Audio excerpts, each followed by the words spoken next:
Jesús García Rodríguez es madrileño, licenciado en Filología Alemana, magíster en Traducción e Interpretación, traductor y profesor.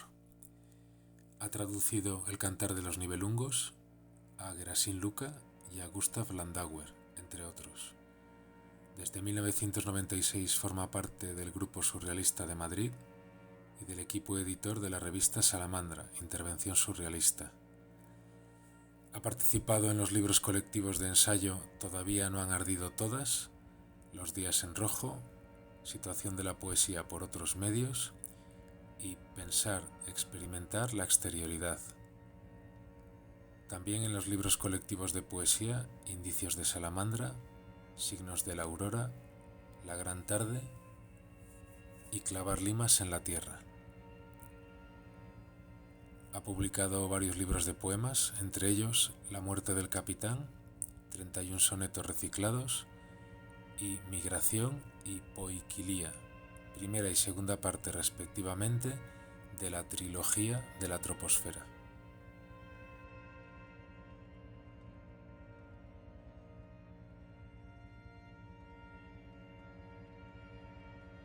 Jesús García Rodríguez ha accedido a subir conmigo a la popa inclinada del Titanic para hablarnos de la importancia del juego en este declive energético en el que ya hemos entrado.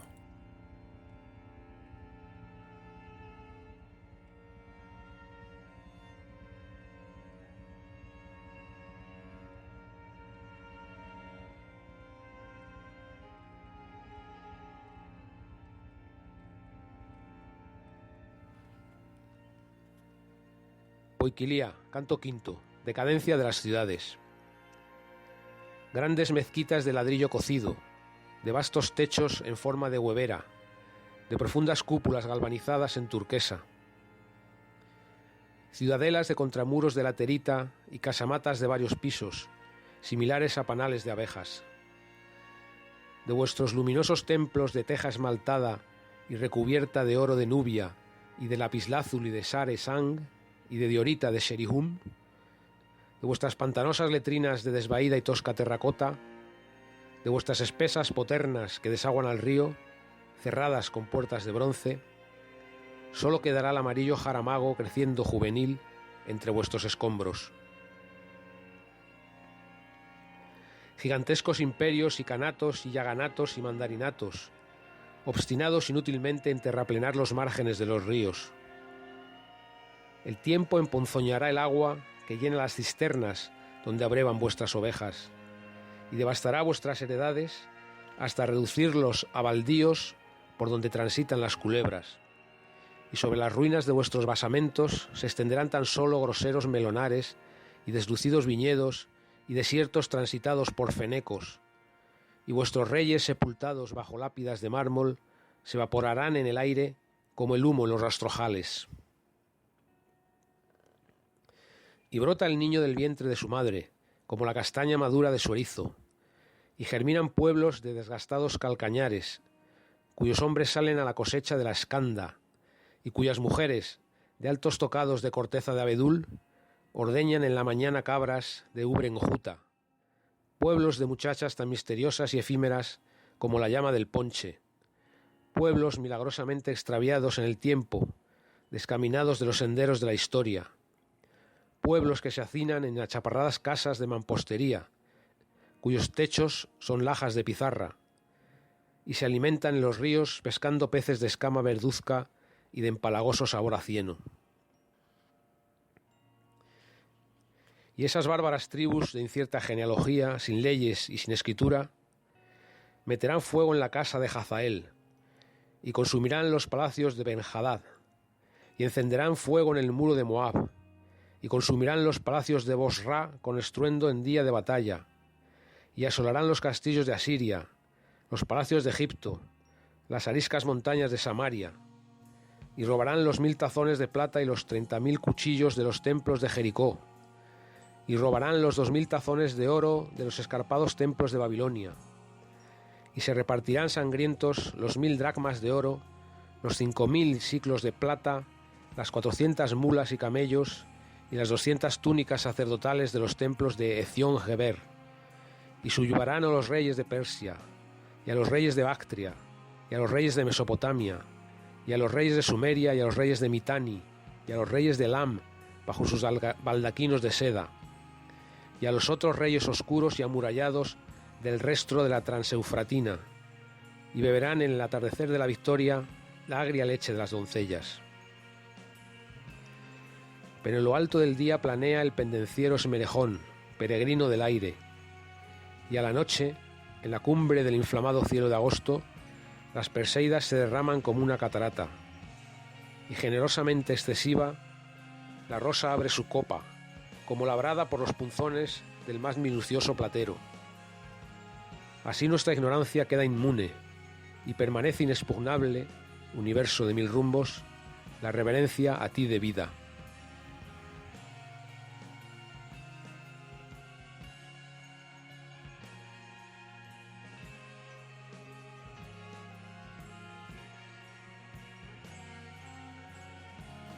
Muy buenas tardes, Jesús. Buenas tardes. ¿Cómo estás viviendo esta época de descenso energético? Bueno, sin mucha sorpresa realmente, pero bueno, en todo caso la sorpresa viene dada por los tiempos que a veces se aceleran de una manera más vertiginosa o se detienen. Eso es quizá un poco lo que más puede sorprender, pero el hecho en general en sí poco me sorprende ya, ¿no? No ya nuestra sociedad, sino nuestra civilización va llegando poco a poco a una fase de agotamiento, ¿no? Eres miembro del Grupo Surrealista de Madrid y hace ya unos años el Grupo Surrealista de Madrid organizó una serie de juegos. Concretamente en el Ateneo Cooperativo Nosaltres de Madrid. Sí. Se realizaron una serie de jornadas experimentales, una serie de juegos surrealistas. Bueno, fue en el año 2015, a lo largo de todo el año. De hecho, se gestaron antes porque de hecho la idea era hacer el calendario coincidiera con ese año, ¿no? Y básicamente porque la idea era hacer una sesión de juegos al mes, hacer 12, hacer una al mes, ¿no? Entonces fue durante todo el año 2015, aunque al final no se pudieron hacer todos los meses, pero se hicieron creo que 7, pero la idea era básicamente pues completar el año 2015, ¿no? Y más recientemente, en la 5ª edición de las Jornadas de Arte y Creatividad Anarquistas en el Espacio Eco de Carabanchel, en el 2019, creo recordar. Exactamente. El grupo organizó unas jornadas similares que denominasteis Barraca de las Maravillas. Sí, exactamente. Esas fueron en el contexto de esa invitación a esas jornadas de Jaca en el Eco, aquí en Madrid, un centro ocupado de Carabanchel. Y entre medias, en el año 2017 estuvieron el laboratorio onírico, fueron las jornadas sobre sueños. O sea que fue un poco cada dos, el 15, el 17 y el 19, digamos, cada 2 años coincidió un ciclo así, no buscado, pero ha coincidido que ha sido cada 2 años, digamos, ¿no? Bianualmente. ¿Y en qué consistieron estos juegos? ¿Puedes explicarnos qué tipos de juegos propuso el grupo? Bueno, claro, la idea venía de antes, se gestó quizá un poco antes, ya lo he comentado antes, el año anterior, dentro del grupo, y especialmente dentro del grupo Bruno Jacobs y yo. Bruno Jacobs era miembro del grupo socialista de Estocolmo, y en ese momento era del grupo de Madrid. Y digamos que lo que se pretendía era un poco acercar al público pues determinadas prácticas, sobre todo prácticas y experiencias del surrealismo, tanto el surrealismo histórico como el surrealismo actual, de manera colectiva. Era un poco uno ya lo llama un surrealismo de masas, nosotros lo llamamos surrealismo popular. Realmente se trataba un poco en la inercia del 15M, que había sido, pues, en realidad había sido 4 años antes, pero la irradiación continuaba, de esa necesidad de apertura al público, ¿no? Y también hay parte también de ideas que ya se gestaban dentro del grupo y dentro del surrealismo de toda la vida, como pues que tenían que ver fundamentalmente con la idea, una del comunismo del genio, digamos, que tiene que ver también con la experimentación colectiva y la experiencia colectiva como base de una actuación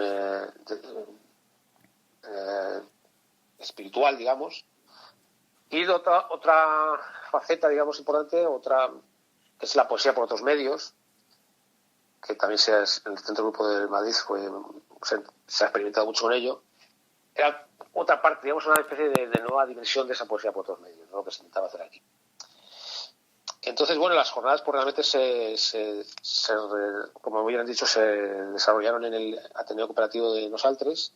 Era importante que fuera ese tipo de espacio abierto, de espacio de entrada y salida de gente, porque queríamos que fuera así, una cosa lo más colectiva posible. Y realmente las jornadas, pues, ya te digo, eran una vez al mes. A la hora de programarlo, yo me encargué fundamentalmente de la organización de las jornadas, pero ayudaron siempre todos los demás compañeros del grupo de Madrid, del Grupo Socialista de Madrid. Pues los juegos básicamente eran juegos históricos, digamos, del surrealismo de los años 30, 40, 50, o eran adaptaciones de esos juegos, o bien eran juegos de grupos surrealistas internacionales actuales, o bien eran alguno que otro que nos inventamos, ¿no?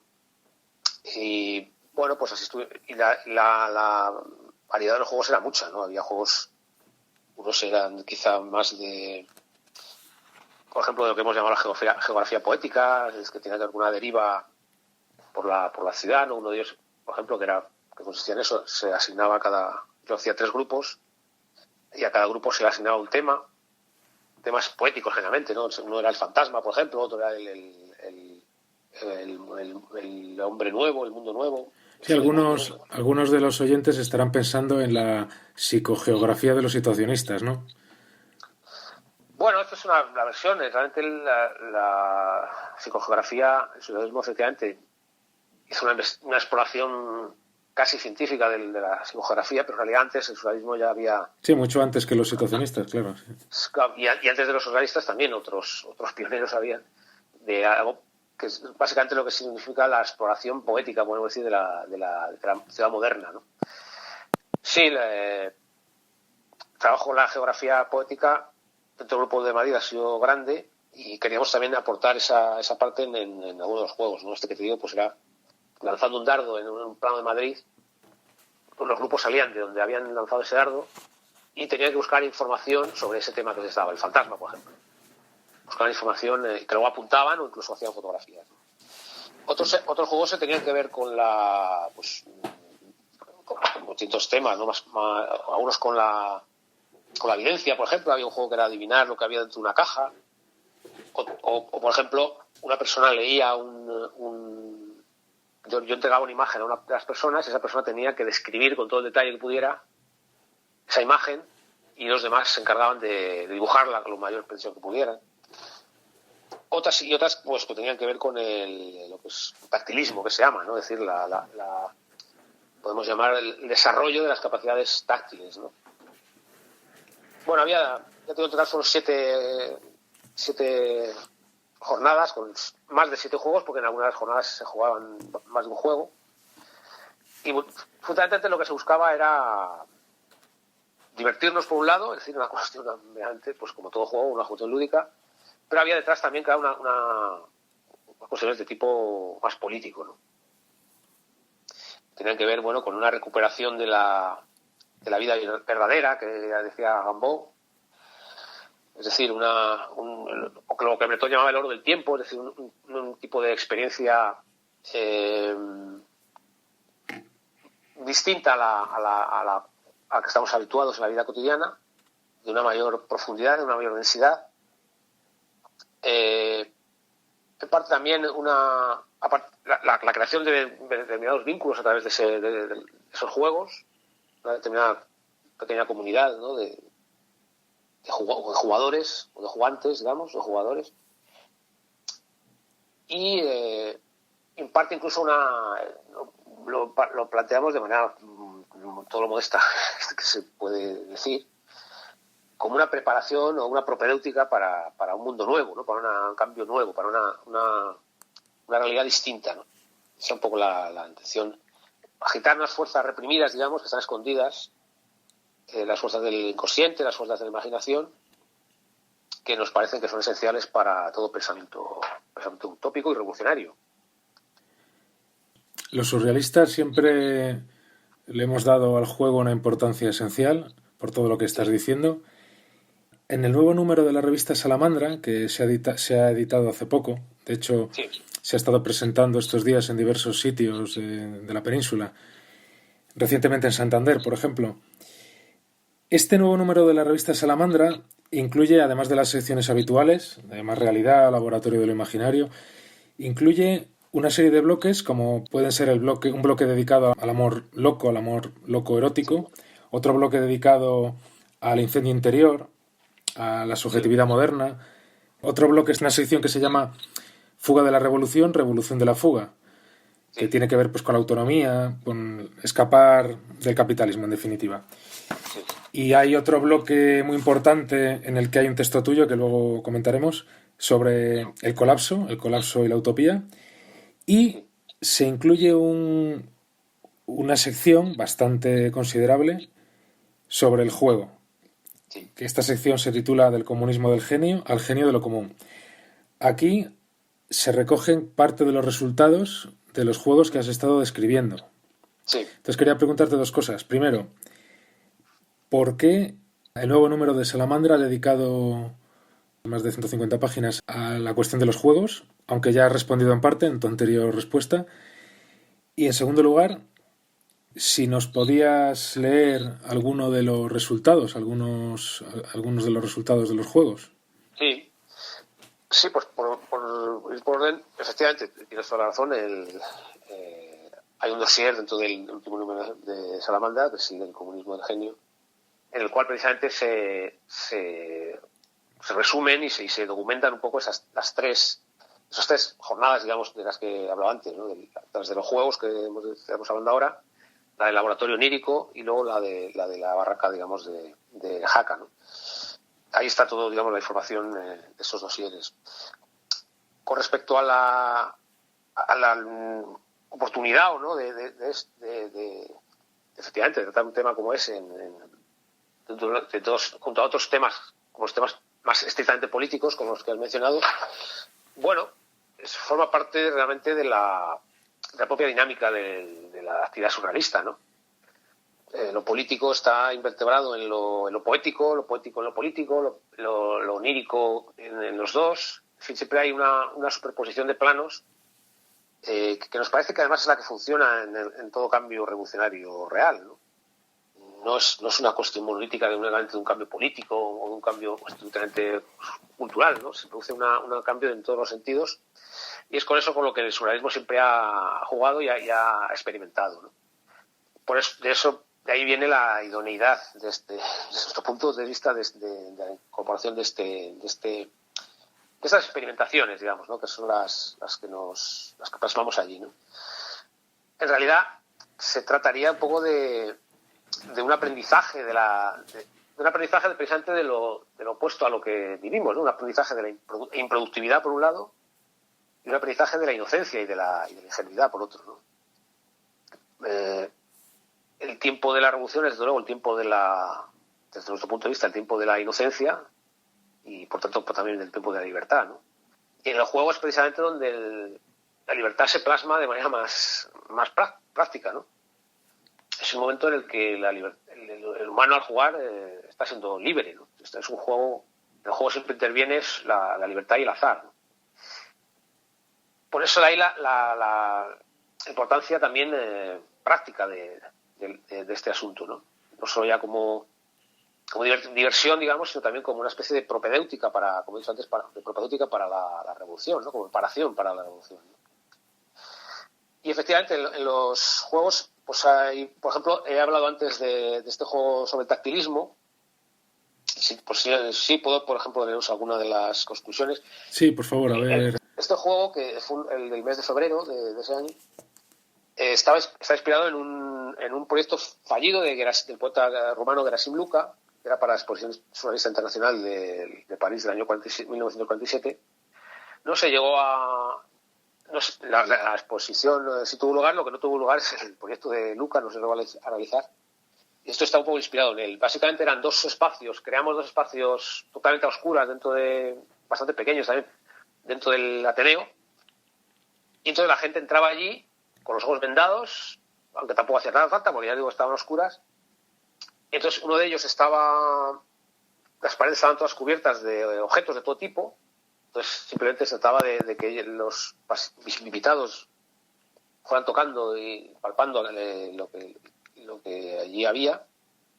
Y la otra era una habitación igual, a oscuras, prácticamente totalmente vacía, y lo único que había, colgando del techo, colgaba una máscara de esas como de goma, de un anciano creo que era lo único que había. Entonces, y luego invitábamos a los participantes a que escribieran un poco lo que habían sentido, ¿no? Lo que habían percibido en aquellas cámara oscura, ¿no? Y si quieres te leo, por ejemplo, en la habitación primera, que era la de los objetos, una de las personas dice: lo más inquietante en un principio ha sido el elemento blando que colgaba, pero se ha partido y ha desprendido un fuerte olor dulce que lo ha cambiado todo. Registro presencias no humanas. Algunas texturas transpiran y otras respiran. No hay inquietud, me abandono a las cualidades de esas criaturas, pese a ser ajenas, sin temor ni repugnancia. Me abandono eróticamente a mis superficies preferidas. Y esa misma persona, en la habitación 2, digamos, en la otra cámara, nos escribió: tenía la sensación de estar en un pozo con un animal colgado en el centro. Daba entre mal rollo y ternura. El pelo era muy suave.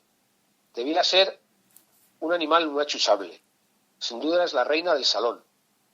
Bueno, había muchas otras, hemos recogido algunas en el dossier. Realmente lo que se trataba era, en este caso, en este juego en concreto, evidentemente, el cambiar la perspectiva de la percepción, el jugar con sentidos reprimidos, podemos decirlo así, como el tacto, que es uno de los más vapuleados, ¿no? De la civilización nuestra, y divertirnos también naturalmente con ello, ¿no? Yo me acuerdo que había mucha gente que entraban en dos porque les daba como miedo entrar uno solo. Entonces, bueno, pues se acompañaban, digamos, como si fueran a encontrar ahí una cosa monstruosa, ¿no? No sabían a lo que iban, entonces. Claro, no sabían en absoluto. Pues decían, oye, a ver qué va a pasar, ¿no? Luego al revés, luego se salían todos muy encantados. Alguna gente luego volvía otra vez, ¿no? Se subía. Era en la parte de abajo del Ateneo, que tenía 2 pisos, pues subían y luego querían volver otra vez a bajar. O sea, realmente se trataba de jugar, realmente, ¿no? Era divertido, pero jugando a la vez, pues, en este caso con el tacto, ¿no? Sí, viendo los resultados, es evidente que todos tenemos dentro un potencial poético inmenso, sí. Pero ¿a qué crees que se debe que en las sociedades modernas actuales estas posibilidades del espíritu estén tan aletargadas, tan anestesiadas? ¿A qué crees que es debido a eso? Porque a nada que motivas, la verdad que cualquier persona tiene esa capacidad de explotar creativamente. Claro, efectivamente, eso es lo que a nosotros nos fascinó de esta experiencia, ¿no?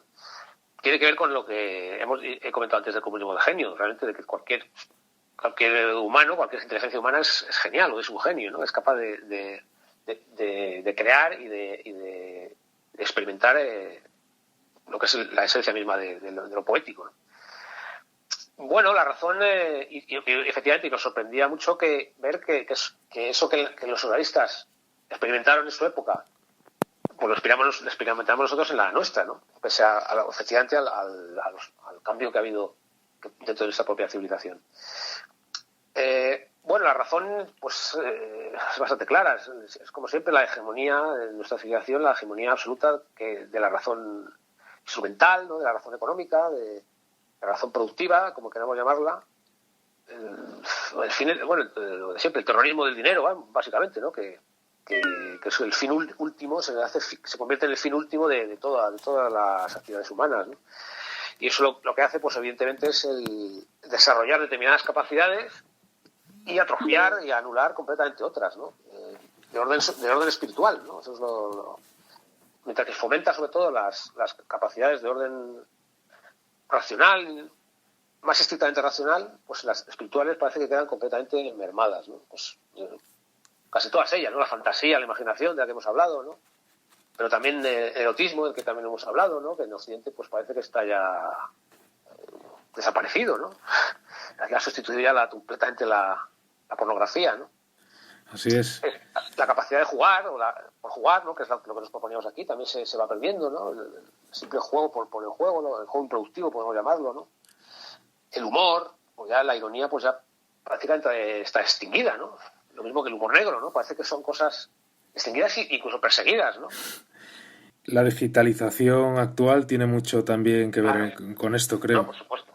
Por supuesto, esto es parte eso es, digamos, forma parte de los modos en que eso se hace, ¿no?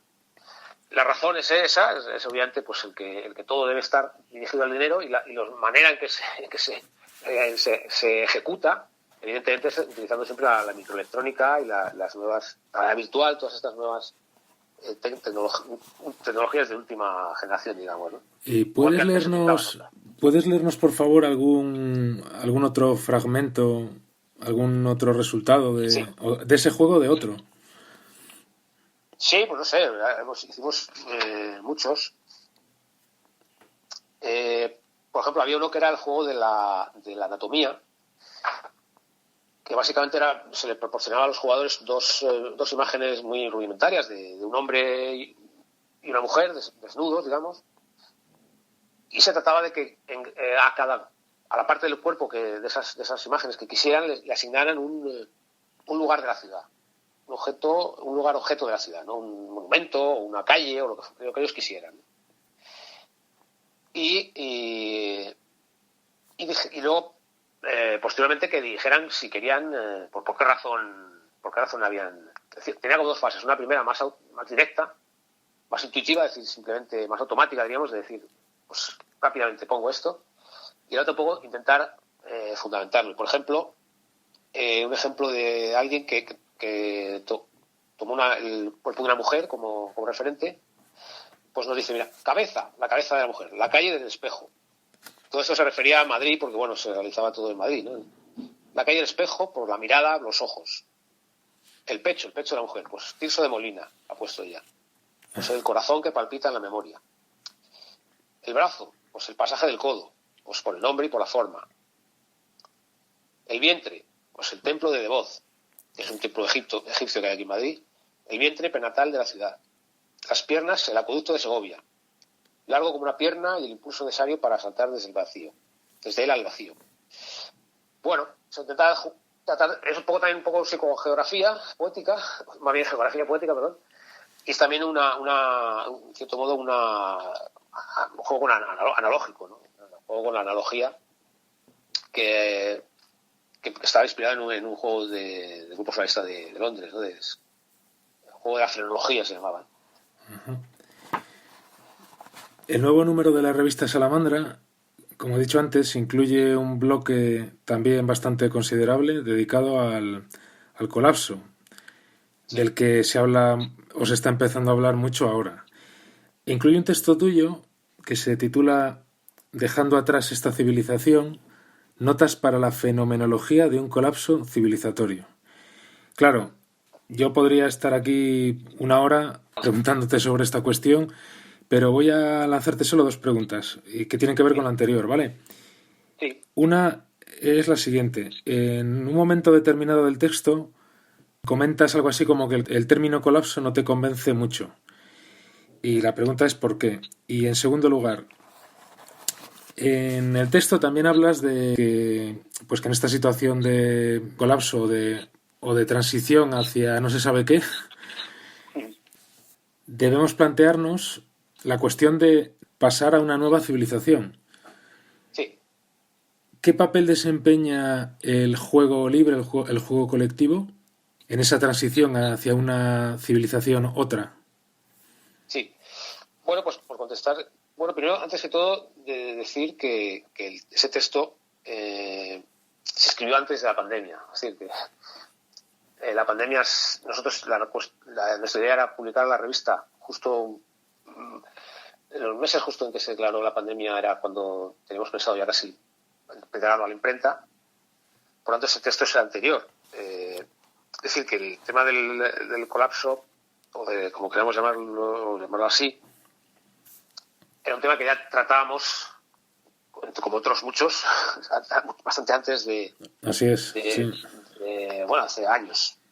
Hay gente incluso pues dentro del grupo y fuera del grupo, naturalmente, que pues, desde hace decenios. Bueno, el término colapso, ¿por qué no me convence del todo? Bueno, me resulta un término que, como todo, pues empieza ya a ser, no solo ya por su vulgarización, sino que su recuperación por el parte del sistema, ¿no? Empieza a haber una especie de economía de colapso, de una especie de... no sé, incluso a lo mejor de turismo del colapso, pues empieza a haber. Es un término que como siempre, empieza a perder la posible fuerza apocalíptica que podría tener en un principio, ¿no? Para convertirse en algo ya más rutinario. Y luego por otra cuestión quizá más de otro orden, que tiene que ver con que el colapso parece indicar un derrumbamiento rápido, ¿no? Yo creo que evidentemente no ese es el proceso que se va a producir, ¿no? Sí, crees más que va a ser algo similar a una enfermedad degenerativa, más que un ataque al corazón, ¿no? Efectivamente, claro, es un proceso muy largo, social, cultural, espiritual, político, de todo orden, pero muy, muy lento. Es un proceso de agotamiento, básicamente, de agotamiento en todos los órdenes, en el orden económico y energético, en el orden espiritual, sobre todo en esos dos órdenes, y en el económico, obviamente, y es lo que, claro, es un proceso muy largo, probablemente de siglos incluso. Esto además es lo que ha sucedido en todas las civilizaciones, ¿no? Porque efectivamente yo hablo de un cambio, lo vuelvo a repetir, no un cambio de sociedad, no un cambio de cultura, sino se aproxima probablemente un cambio de civilización. En realidad el cambio de civilización, el propio capitalismo ya lo introduce, y sobre todo en su forma más violenta y agresiva, que es la actual, ¿no? La hipertecnología, como la llamo yo en el texto. Pero realmente aquí yo hablo de otro cambio, porque efectivamente yo hablo de una perspectiva utópica, y el cambio del que hablo yo es el cambio hacia otra cosa distinta, ¿no? Hacia otra cosa distinta al capitalismo, no una evolución o una degeneración del capitalismo, sino una superación, digamos, del capitalismo. Como cosa ya agotada y nociva, ¿no? Las dos cosas, ¿no? Como una especie de, efectivamente, de enfermedad o de cuestión dañina de la que hay que deshacerse si queremos ser realmente seguir siendo libres, ¿no? Y en cuanto a la cuestión de qué papel puede jugar el juego, pues evidentemente en eso yo intento en el texto hacer un ejercicio de imaginación, que es una de estas capacidades que hemos dicho que están un poco atrofiadas. Es un ejercicio de imaginación de lo que puede haber detrás de ese derrumbamiento, digamos, de una civilización capitalista, ¿no? Y efectivamente, pensando desde esa perspectiva de la fantasía, digamos, de la especulación, meramente especulativa, el juego, de nuevo, tiene que jugar un papel fundamental por las razones que he indicado un poco antes, ¿no? En primer lugar, porque tiene un carácter, generalmente puede tener un colectivo, es decir, que en el que puede participar un número indefinido de personas. El carácter también de algo liberador, emancipador, en el sentido de que en el juego uno ejerce esa libertad. Se puede pensar que es un simulacro de libertad, pero bueno, en el momento que se está haciendo se es libre, ¿no? Pasa a veces como pasa en la revuelta, ¿no? La revuelta puede parecer un simulacro de libertad, pero uno en esas situaciones se siente una libertad primera, ¿no? Y la importancia también de la capacidad que tiene de preparar para el futuro, ¿no? Digamos, preparar situaciones o de hacer prevenir situaciones que pueden darse, ¿no? En ese sentido también creo que la labor de los juegos colectivos, estoy hablando siempre, pues pueden tener ese valor esencial. Y lo último que digo, está la cuestión que podemos llamar libidinal, la cuestión del deseo, ¿no? Es decir, que tiene que ver y la cuestión también con el erotismo, es decir, la cuestión del goce, del disfrute. Creo que una sociedad, una civilización del disfrute, que es la que yo deseo y es la que yo me gustaría vivir, el juego naturalmente tiene que tener un papel esencial. Y yo añadiría lo siguiente: estas experiencias colectivas que has descrito se pueden realizar con poca disponibilidad energética. No hace falta coger un avión, irse a la otra punta del planeta, no hacen falta estar en un crucero por el Mediterráneo, están al alcance de cualquiera, lo puedes hacer en tu barrio con la asociación de vecinos en la que vives. No es algo que energéticamente sea costoso, ni deje una huella ecológica en el planeta. No, exactamente. Son juegos, por ejemplo, los que, ya digo, los que recogemos en el dossier, bueno, pues imagínate, estos son serios. No es necesario un mínimo de gasto, ¿no? Lo importante es realmente la creación de una comunidad que realmente quiera jugar, ¿no? Y que, es más, estos juegos además son un ejemplo, luego habrá otros que incluso pues requerirán todavía menos, ¿no? No requieren ningún tipo de huella, no requieren ningún tipo de huella, digamos, energética, como se dice ahora, ¿no? De hecho, uno de los juegos, algunos de los juegos, por ejemplo, eran un poco casi de reciclaje, porque eran uno de los juegos que era el juego de los recortes, se trataba de utilizar revistas viejas que encontramos por ahí y recortar cosas para hacer collage, ¿no? Para hacer unos collages. Eso era reutilizar un poco y otro, ya me acuerdo, uno de ellos, que es el juego de los mediums, es que ni siquiera hacía falta nada.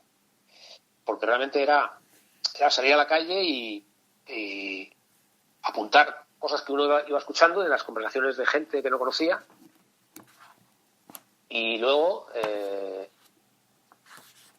una vez que volvía la gente de ese paseo, digamos, pues se consideraba que se asignaba a una persona histórica fallecida esas palabras, ¿no? Era como el mensaje que había dado esa palabra, pues no sé si era Rambo o era, a lo mejor era Nodete, yo que sé, lo que fuere.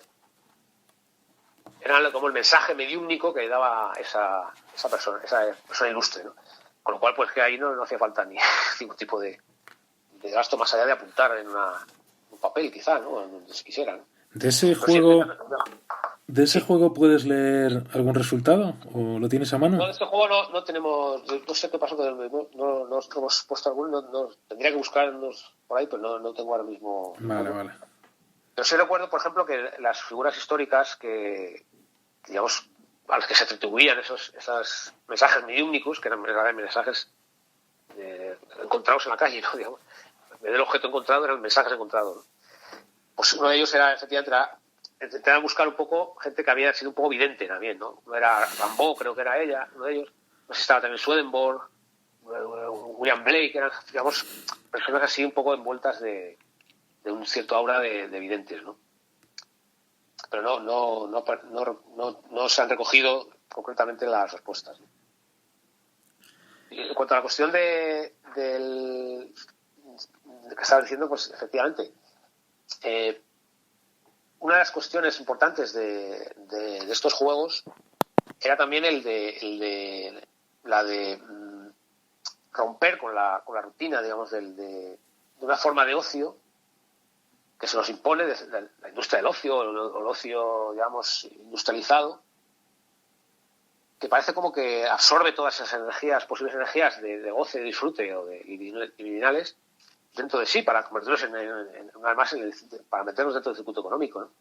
Nosotros lo que queríamos era precisamente no solo ya que no tuvieran ninguna huella energética, sino que no tuvieran ninguna huella económica. Es decir, que fueran algo completamente improductivo y completamente al margen de esa industria del ocio, convertida en negocio, digamos, ¿no? Te voy a preguntar eso ahora mismo. A mí me llamó la atención el otro día. Era una empresa privada que ofrecía paseos por Santander, pero sí. Lo curioso es que cuando lo anunciaban ponían la palabra derivar. Hasta ese nivel de recuperación hemos llegado, que una empresa privada pues esté ofreciendo un mero paseo por la ciudad con un guía turístico al que se le paga y punto, y que encima lo llamen a eso una deriva, ¿no? Y que tengan la desfachatez de llamarlo deriva. Claro, es una recuperación y una desarmar completamente el concepto, ¿no? Es como prostituirlo, utilizarlo para cosas que no tienen nada que ver, ¿no? Es lo que te digo, se saca un provecho económico de ello, pues eso es lo fundamental, y luego se pervierte completamente el sentido de una deriva, que realmente el sentido último, al menos tal y como entendían los surrealistas y por tanto también la parte de los situacionistas, es la búsqueda, un mero discurrir por la ciudad, un mero discurrir poético, podemos decirlo, contemplativo por la ciudad, ¿no? Absolutamente al margen de todo flujo económico, ¿no? Se trata de reapropiarlo, ¿no? Para el capital, ¿no? para el dinero. Así es. Y para la introducción en ese circuito, ¿no? Pues ha sido un placer hablar contigo, Jesús. Lo mismo te digo. Y nada, feliz colapso. Feliz colapso a todos y a todas. Hasta la próxima. Hasta luego.